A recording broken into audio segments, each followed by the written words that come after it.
Next auto correct. Okay, మనం system లోపల మనం టైప్ చేసేటప్పుడు కొన్ని స్పెల్లింగ్స్ రాంగ్ కొట్టాం కానీ ఆటోమేటిక్గా సెట్ అవుతూ ఉంటుంది. ఫర్ ఎగ్జాంపుల్ CNA స్పేస్ ఇచ్చాం, కెన్. ఓకే, THSI ఈ విధంగా సెట్ అవుతుంది. ఓకే, నెక్స్ట్ ఇక్కడ ఏ విధంగా సెట్ అయింది అంటే, ఓకే, ఇక్కడ వర్డ్ ఆప్షన్స్ లోపల, ప్రూఫింగ్ లోపల, ఆటో కరెక్ట్ లోపల కొన్ని ఆప్షన్స్ ఉంటాయి. ఆల్రెడీ ప్రీ డిఫైన్డ్ ఆప్షన్స్ ఉంటాయి. ఓకే, జస్ట్ వన్ ఇస్ ఇక్కడ కోడింగ్ ఉంటుంది ఇక్కడ.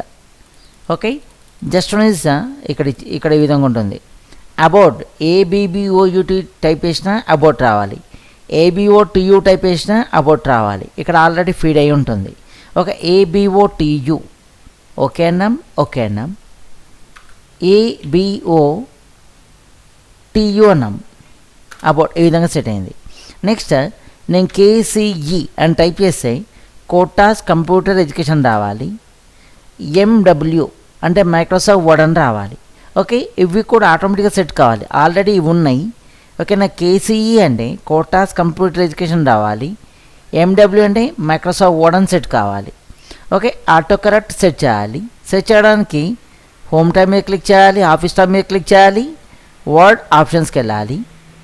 Next one is proofing auto correct option. Okay, replace with KCE ఉంటే మనకేం రావాలి, ఇక్కడ మనకు కోటాస్ కంప్యూటర్ ఎడ్యుకేషన్ యాడ్ కావాలి, యాడ్ అన్నాం.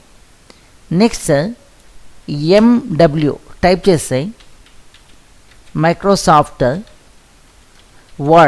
వర్డ్గా రావాలి, యాడ్ అన్నాం, ఓకే అన్నాం, ఓకే అన్నాం. ఓకే, ఇప్పుడు చూడండి ఇక్కడ నేను KCE కోటాస్ కంప్యూటర్ ఎడ్యుకేషన్, MW స్పేస్ ఇచ్చినా ఓకే, ఎండ్ ఇచ్చినా ఓకే. ఓకే, ఈ విధంగా వస్తుంది. Okay, auto correct options remove చేయాలనుకున్నాం. రిమూవ్ చేయడానికి ఓకే ఆఫీస్ బటన్కి వెళ్ళాలి, వర్డ్ ఆప్షన్కి వెళ్ళాలి, ఓకే ప్రూఫింగ్కి వెళ్ళాలి, ఆటో కరెక్ట్ ఆప్షన్స్కి వెళ్ళాలి.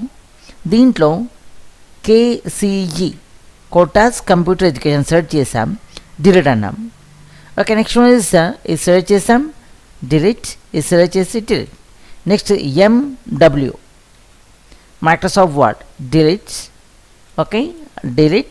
Next one is delete. Okay, next one is okay అన్నాం, ఓకే అన్నాం.